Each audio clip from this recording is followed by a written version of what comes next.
Mari kita buka satu ayat, Efesus 5 ayat 32.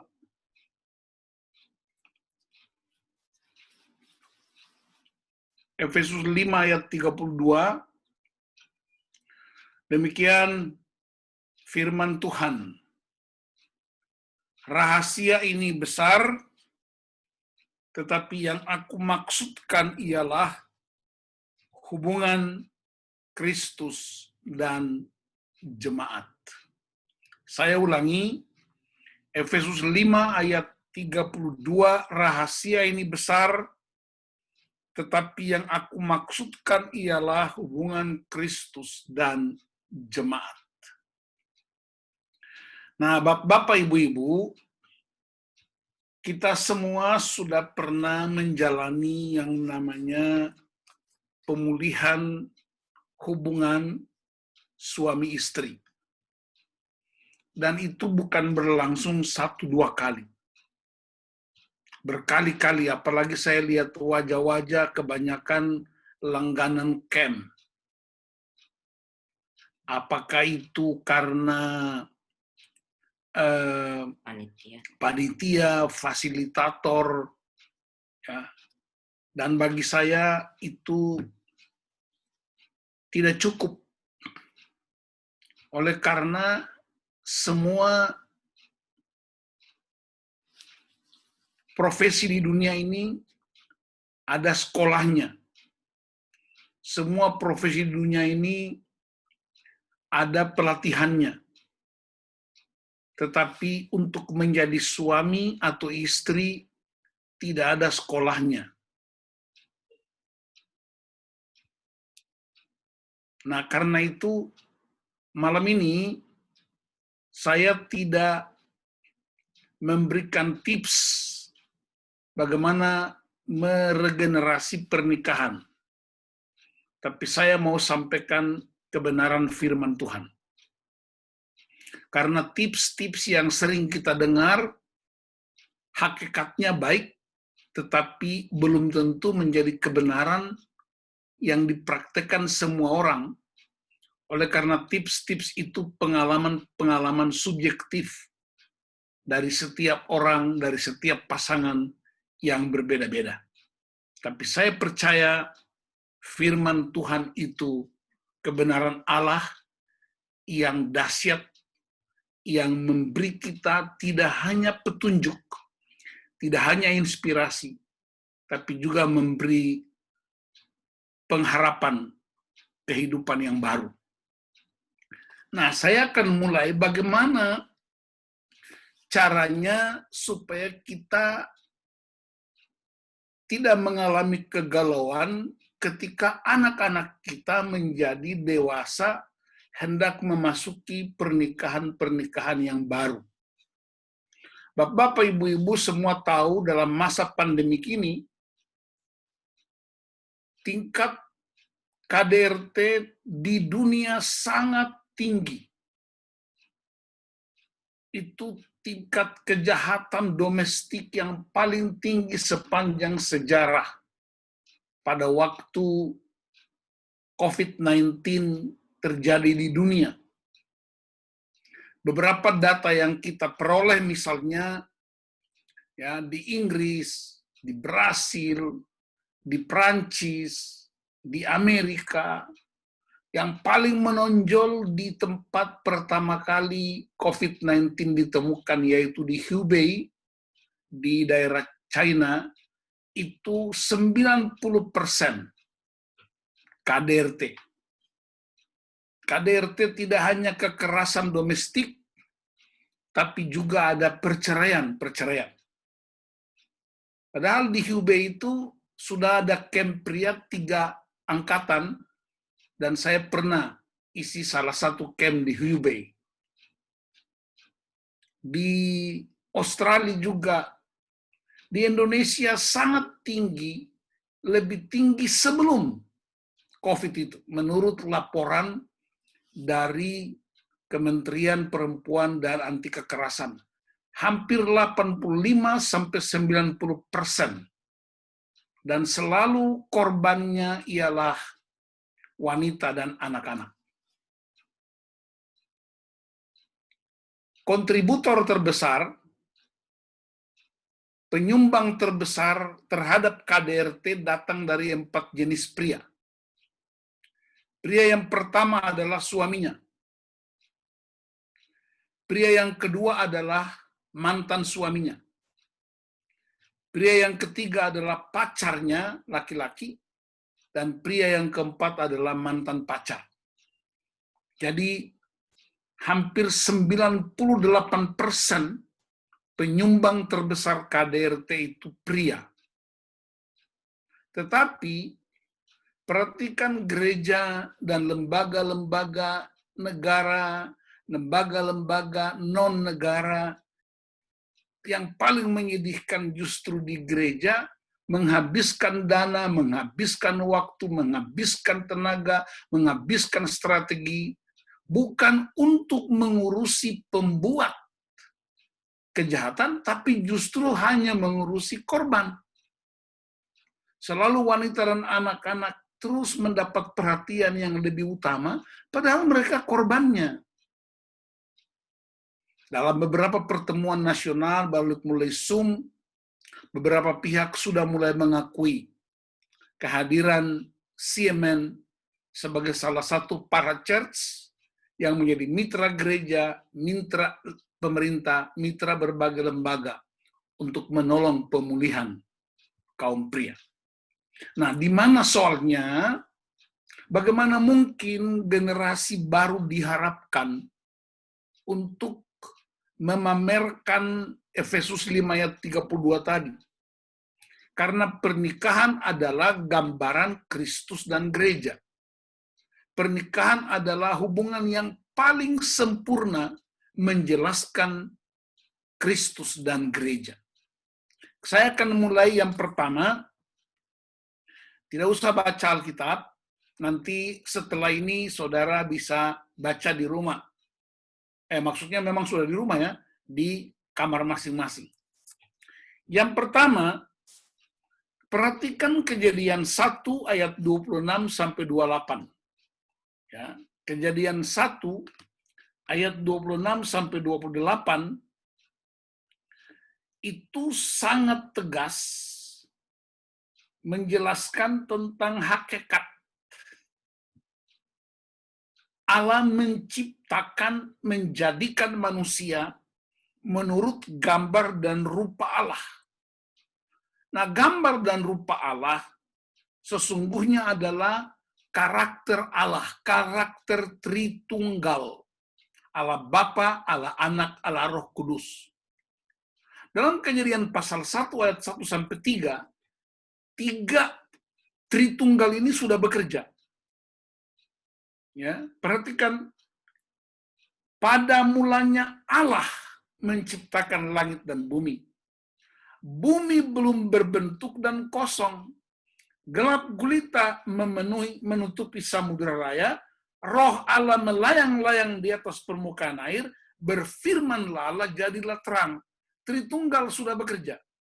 Sejak semula Allah, Roh Allah. Dan ayat 3, firman Allah. Firman Allah itu Yesus. Jadi ketika Tritunggal ini bekerja, jadilah terang. Ada pertemuan Roh Allah dan firman Allah, jadilah terang. Perjumpaan itu mesti menjadi kekuatan yang mengubah. Ingat, selalu harus ada pertemuan firman dan Roh Allah. Lalu terjadilah terang. Nah, selanjutnya ayat 26, dia bilang begini, baiklah kita. Kita itu huruf besar, itu Tritunggal. Seperti sebuah rapat, sebuah pertemuan, dan mereka mengambil kesimpulan. Tritunggal menjadikan manusia menurut gambar dan rupa Tritunggal. Gambar dan rupa itu bicara apa? Karakter Tritunggal. Karakter yang saling menopang, saling menghormati, saling memuliakan. Kemudian sifat-sifatnya yang mengasihi, yang mengampuni, relasi-relasi yang tidak bisa dipisahkan satu dengan yang lain. Dan itu yang disebut gambar dan rupa Allah. Jadi sifat Allah, karakter Tritunggal, relasi Tritunggal itu diimpartasikan kepada ciptaan yang paling mulia dari semua ciptaan, yaitu manusia.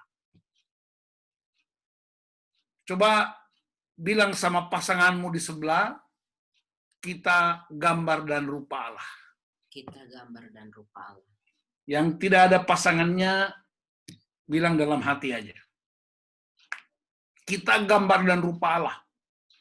Sifat Tritunggal, mengasihi, mengampuni, menerima padanya, tanpa penghakiman, karakternya bersedia untuk membebaskan, hubungannya tidak bisa diganggu dengan kekuatan apapun. Nah, itu kemudian diimpartasikan, dipindahkan, dikuasakan. Seperti seorang dokter yang menginfus seorang pasien. Dia memasukkan cairan ke dalam tubuh pasien untuk menolong pasien itu bisa sehat kembali. Jadi roh Allah diimpartasikan kepada kita. Tidak kepada hewan apapun, tidak kepada ternak apapun, tidak kepada ciptaan apapun, hanya kepada yang segambar dan serupa dengan dia. Ini prinsip pertama, perhatikan prinsip ini akan berhubungan dengan regenerasi pernikahan. Yang kedua, ayat 27, Allah menciptakan manusia menurut gambarnya diciptakan dia, laki-laki dan perempuan diciptakannya mereka. Perhatikan, laki-laki dan perempuan, tidak ada jenis kelamin yang ketiga. Coba lihat pasanganmu, dia laki-laki kah perempuan? Laki-laki dan perempuan. Tidak, dia bernama Adam and Eve. Bukan Adam and Steve, tapi Adam and Eve. Adam dan Eva. Adam dan Hawa. Bukan Adam dan Steve. Bukan Adam dan John. Bukan Adam dan John. Tapi lihat di berbagai belahan dunia, di Belanda, ya di Eropa, di Amerika, di Australia, di New Zealand, orang kawin sejenis. Pria kawin dengan pria, wanita kawin dengan wanita. Padahal kalau kita baca Alkitab, hewan-hewan itu, binatang-binatang, nggak ada jantan kawin dengan jantan, betina kawin dengan betina, tidak ada. Hanya manusia, padahal manusia itu imago Dei, gambar dan rupa Allah. Saudara lihat kerusakan pertama yang luar biasa. Dan karena kerusakan dimulai dari karakter, kerusakan dimulai dari hakikat, kerusakan dimulai dari sifat, maka segala sesuatu pasti rusak. Kalau dalamnya udah rusak, pasti semuanya akan rusak. Karena pelanggaran terhadap firman Allah itu selalu mendatangkan kekacauan. Jadi laki-laki dan perempuan, pastikan itu baik-baik. Hanya satu pasang.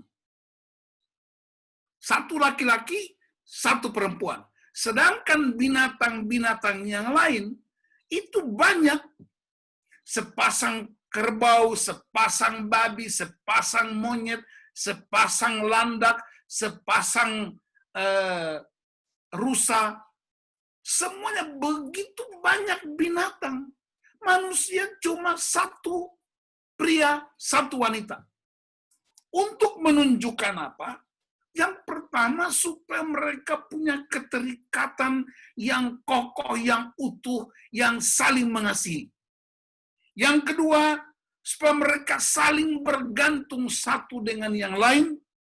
Dan yang ketiga, mereka saling membutuhkan oleh karena mereka mewarisi yang namanya sifat karakter relasi Tritunggal Imago Dei itu.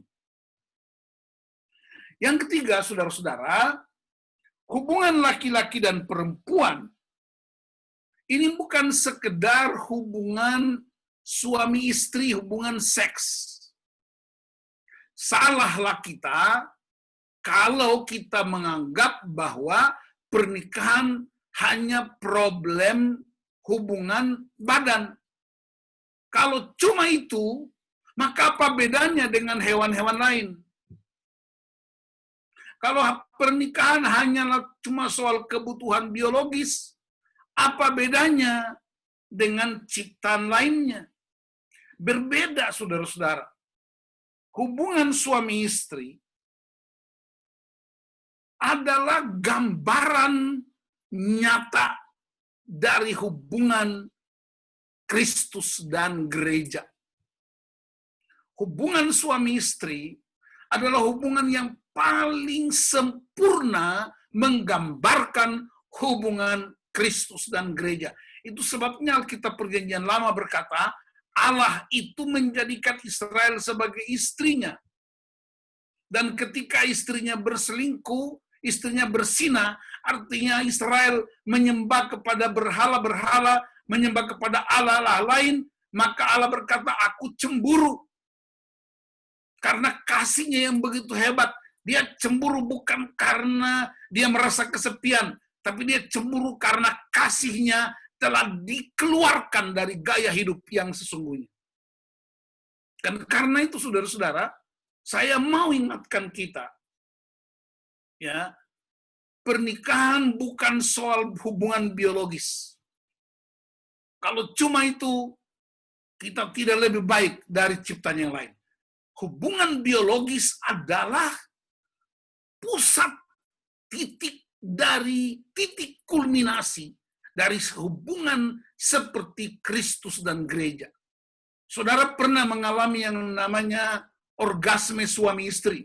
Itulah puncak sama dengan hubungan kita menyembah Tuhan sampai mengalami yang namanya the point of no return. Kita menyembah sampai kita menangis, kita menyembah sampai kita bersujud, kita menyembah sampai begitu kita mengalami kebahagiaan yang sangat hebat dengan Tuhan. Itu kualitas penyembahan itu digambarkan dalam hubungan suami istri. Itu sebabnya Tuhan membenci perkosaan, itu sebabnya Tuhan membenci kekerasan seksual, itu sebabnya Tuhan membenci kekerasan dalam hubungan, karena hubungan itu kudus, suci, dan sangat mulia. Tidak sekedar memenuhi kebutuhan biologis, tetapi justru melahirkan generasi yang memancarkan imago Dei terus-menerus sampai bumi dipenuhi kemuliaan Allah.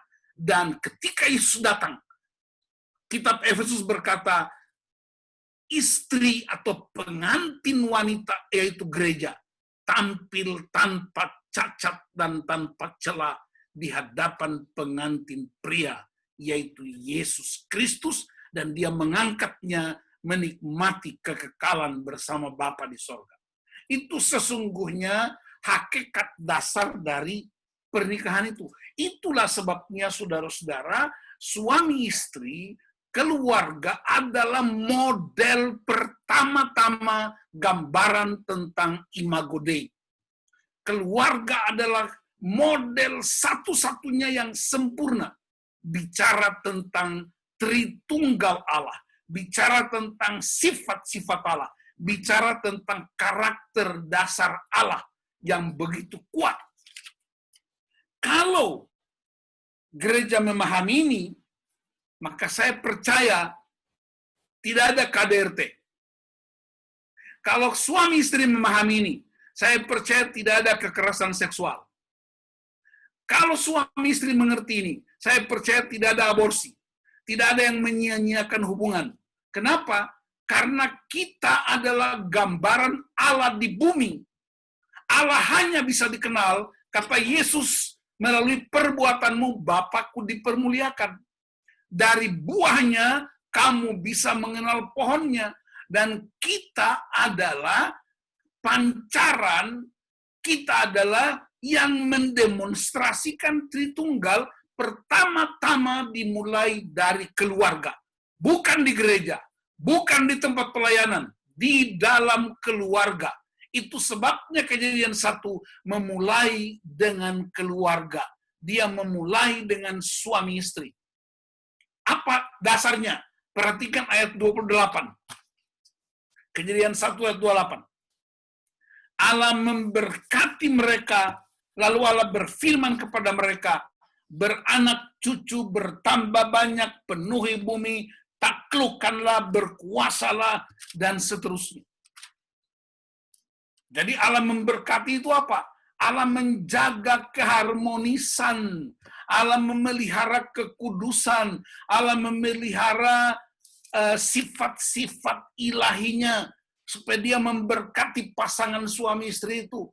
Dua menjadi satu, itu bicara tentang peleburan. Dia memang laki-laki, dia memang perempuan, tetapi dua-duanya disatukan oleh karakter, oleh sifat, oleh relasi Tritunggal yang sempurna. Itu bagian pertama. Habis ini nanti kita boleh sharing, boleh bertanya. Bagian kedua, saudara-saudara, tapi kita juga mesti sadar bahwa manusia kemudian jatuh ke dalam dosa. Kita udah belajar tentang dosa. Bagaimana Adam jatuh dalam dosa bersama dengan Hawa, manusia pertama. Dan kejatuhan itu tidak sama sekali membatalkan rencana Allah memenuhi bumi dengan kemuliaan. Saya ulang, kejatuhan Adam dan Hawa sama sekali tidak membatalkan janji Allah untuk memenuhi bumi dengan kemuliaannya. Tapi coba perhatikan sejarah Alkitab. Pada waktu tertentu, segala makhluk termasuk manusia tidak lagi menghormati kemuliaan Allah. Apa yang terjadi? Dalam Kejadian 6, Kejadian 7, Kejadian 8 diceritakan tentang pemusnahan bumi melalui air bah. Dan tinggal satu keluarga, Nuh, satu suami istri, pasangan bapak dan ibu, Sem dan istrinya, Ham dan istrinya, Yafet dengan istrinya. Untuk menggambarkan apa? Untuk memberi gambaran bahwa sekalipun manusia yang jahat itu rusak, tetapi kemuliaan Allah masih terpelihara. Sekalipun segala manusia telah jahat, tetapi masih ada yang setia. Karena itu saya masih punya pengharapan. Dalam keadaan Indonesia macam begini, dalam keadaan keluarga-keluarga yang berantakan, saya masih punya pengharapan. Masih ada yang setia, masih ada yang benar di hadapan Tuhan, sekalipun belum sempurna. Bilang amin. Amin. Nah, setelah Nuh, kita lihat Tuhan bikin janji. Janji sama siapa? Abraham. Dia butuh 75 tahun usianya Abraham. Dengar janji akan melanjutkan imago Dei, akan melanjutkan keturunan. Adam sudah gagal. Kan karena itu dia ikat janji lagi dengan Abraham. Butuh waktu lama. Untuk apa? Proses peleburannya, proses rekonsiliasinya, proses ketergantungan. Dan ketika Abraham usia 100 tahun, lahir Ishak. Saudara perhatikan. Setelah itu, kita lihat pernikahan ilahi, Ishak menikah dengan Ribka. Prosesnya begitu mulia. Pasal 24 Kitab Kejadian, Abraham suruh Eliezer pergi ke rumah Betuel, keluarganya Abraham. Ketemulah Ribka. Ribka waktu diantar menuju ke tempat Ishak. Perhatikan adegannya, saudara-saudara. Nanti baca di kitab Kejadian 24, mulai ayat 1 sampai dengan ayat 67. Di situ diceritakan pada ayat 65, ayat 66, Ribka begitu lihat Ishak dari jauh, Ribka turun dari ontanya dan dia memakai telekung. Perhatikan telekung. Telekung itu apa? Cadar.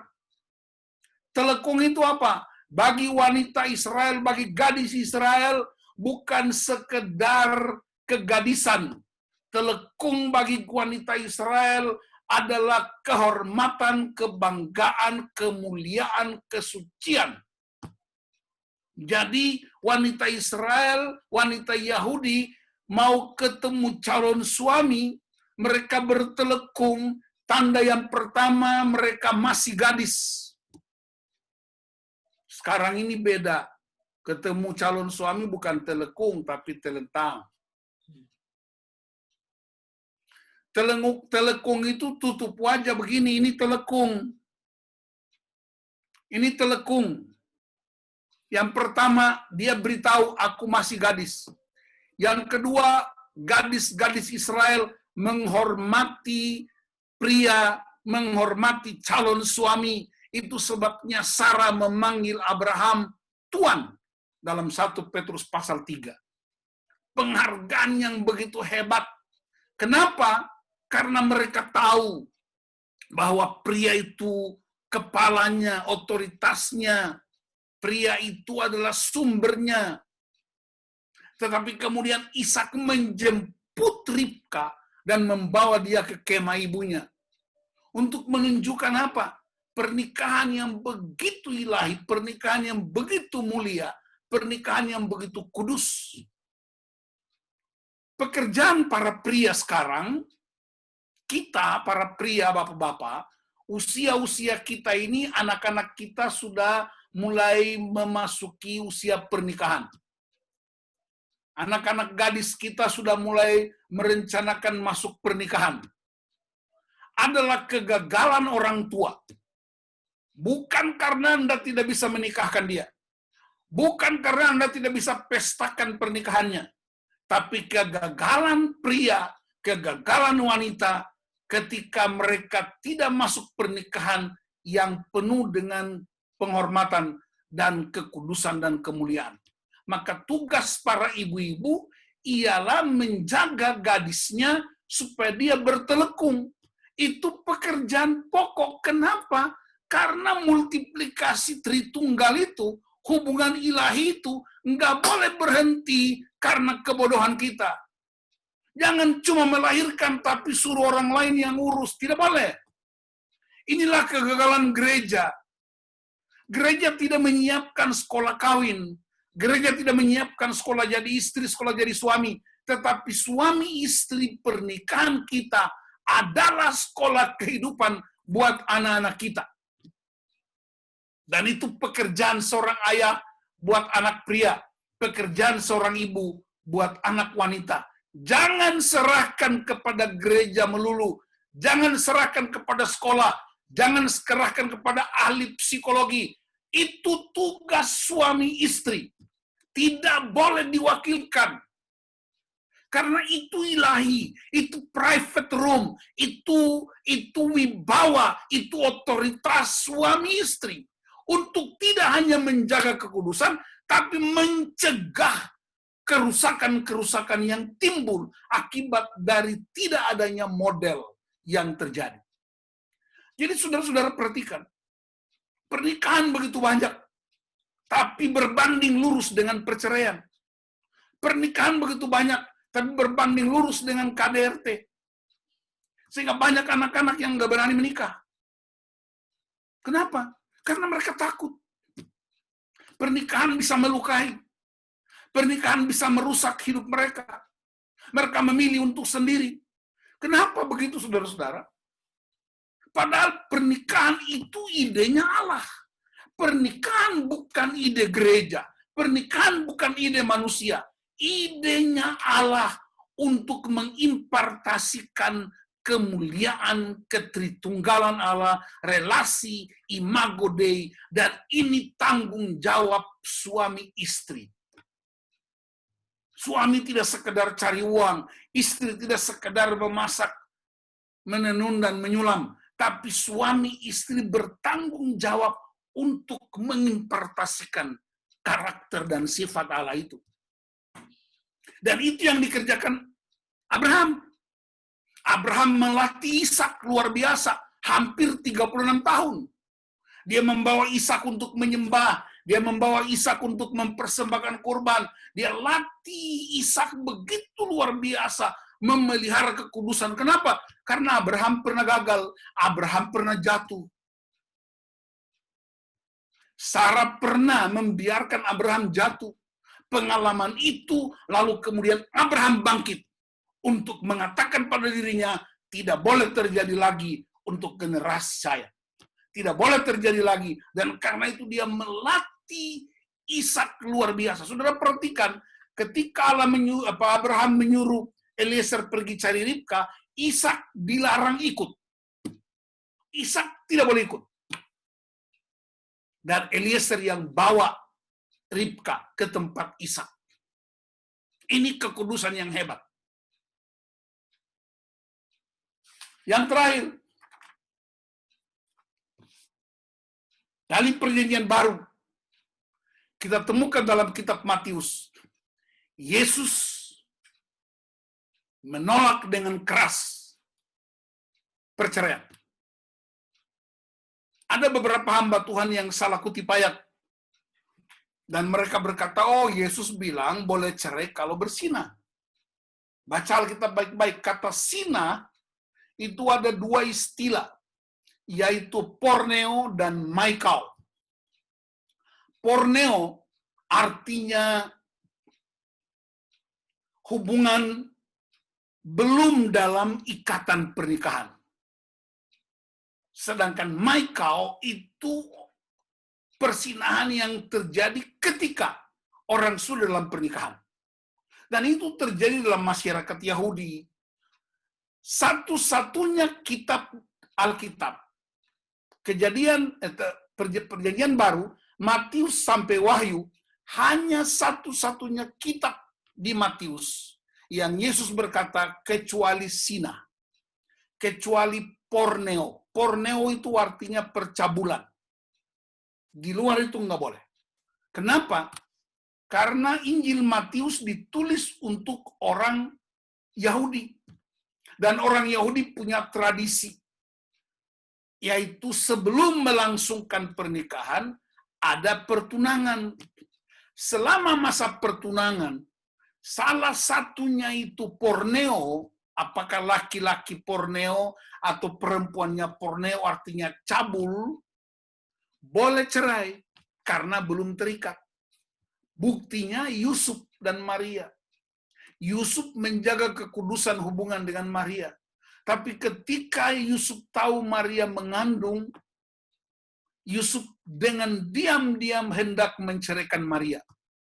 Tapi tiba-tiba malaikat beritahu Yusuf, itu bukan perbuatan manusia. Itu Allah menumpang kandungan Maria. Karena itu jangan engkau ceraikan dia. Pelihara dia. Kenapa Yusuf mau cerai? Karena dia menganggap Maria porneo. Tapi intervensi Allah. Dan disitulah kekudusan itu terpelihara. Jadi Yesus menolak dengan keras kekerasan. Perceraian adalah kekerasan. Kekerasan yang menghancurkan imago Dei. Karena itu hubungan tidak bisa dibatalkan dengan cara-cara manusia. Nah, kemudian dalam perjanjian baru, kita temukan di kitab Efesus. Pembacaan kita Efesus 5 ayat 32. Rasul Paulus menegaskan kembali bahwa ternyata hubungan suami istri adalah gambaran Kristus dan gereja.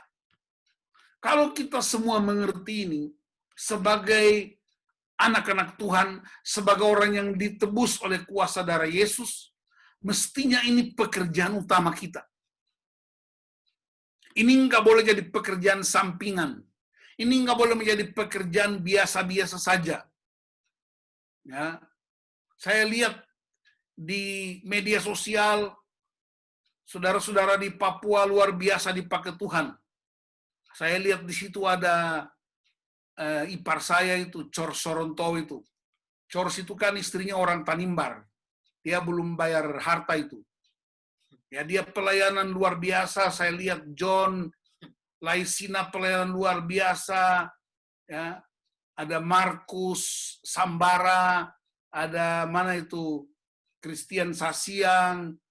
Wih, orang punya pelayanan hebat sekali. Baik, ada Marlan Bisai, ada Pak Daniel Tukang, semuanya baik. Apalagi Arius di Wamena sana itu. Tidak ada lawan. Tidak ada yang salah. Tapi ingat, kalau kalian mengabaikan prinsip ilahi ini, itu fatal. Bagaimana mungkin kalian menjadi pelayan-pelayan yang top, tapi di gerejamu banyak perceraian, di gerejamu banyak KDRT. Untuk apa itu pelayanan? Untuk apa itu impartasi? Untuk apa itu 1, 2, 3? Anda dan istrimu, Anda dan suamimu sudah pulih 100%. Saya hormat.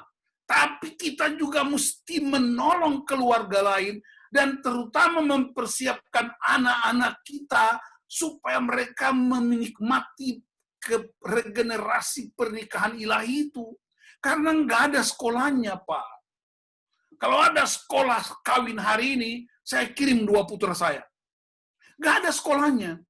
Tapi rumah tangga kita, hubungan suami istri kita, adalah sekolah yang paling dahsyat dibentuk Tuhan untuk melahirkan generasi. Sehingga pernikahan-pernikahan yang akan datang adalah pernikahan yang menggambarkan Allah sedang hadir di bumi dengan perkataan Yesus, datanglah kerajaanmu, jadilah kehendakmu di bumi seperti di sorga. Jadi saya hormat semua kalian semua di Papua. Walaupun ya saya ingat kalian semua. Mulai dari ujung kepala burung sampai di ekor burung, sampai di pantai-pantai gunung. Saya ingat kalian semua. Walaupun kemungkinan kalian tidak ingat saya, tidak apa-apa. Tapi saya mau kasih tahu, periksa di gerejamu, periksa dalam keluargamu, ada nggak perceraian, ada nggak KDRT, ada nggak kekerasan seksual, pelayananmu nothing. Saya harus tegas katakan ini, saya ulangi, pelayananmu hebat, penuh pengurapan, jemaatmu bertambah, buka semua lahan-lahan baru, terbang ke sana kemari, tapi periksa dalam rumah tangga kita, periksa dalam gereja kita, periksa di kota di mana kita hidup, masih ada KDRT yang tinggi, masih ada perceraian, masih ada perlakuan buruk terhadap anak-anak gadis, masih ada pria-pria yang hancur hidupnya. Dengar saya kasih tahu, pelayananmu nothing. Karena apa? Kita hanya mencari popularitas, kita hanya mencari uang, kita hanya mencari penghormatan. Tapi generasi-generasi baru hilang. Dan kalau mereka hilang, dengar saya beritahu, kemuliaan Allah tidak bisa dinikmati. Karena kita diberi tanggung jawab untuk melatih generasi baru. Setidak-tidaknya di dalam rumah tangga kita. Saya punya 2 anak pria. Yanson umur 27 tahun, Kevin umur 20 tahun. Tidak hanya berdoa buat mereka, tapi terus-menerus latih mereka. Yang punya anak gadis, kasih istrimu. Latih dia, jangan urusan masak-masak terus. Jangan cuma latih dia untuk masak. Jangan cuma latih dia untuk baca Alkitab. Latih dia bagaimana jadi seorang istri. Latih anakmu bagaimana dia menjadi seorang suami kelak. Latih mereka bagaimana menjadi ayah dan ibu. Cara latihnya apa? Hidup sehari-hari dalam rumah tangga. Dan COVID-19 adalah momentum yang Tuhan sediakan untuk melakukan rekonsiliasi, melakukan pembaharuan-pembaharuan komitmen, tapi sekaligus ingin supaya keluarga-keluarga itu tidak ada yang sempurna. Kalau Anda pernah jatuh, Ed Cole bilang, pemenang bukanlah orang yang tidak pernah gagal, tetapi orang yang tidak pernah berhenti mencoba. 1, 2, 3. Yes. Terima kasih, saudara-saudara. Udah lama saya tidak khotbah buat kalian, jadi ini kesempatan saya khotbah. Jadi, saya ingin supaya kita sharing. Di antara kita mungkin ada pertanyaan, mungkin ada pernyataan, supaya kita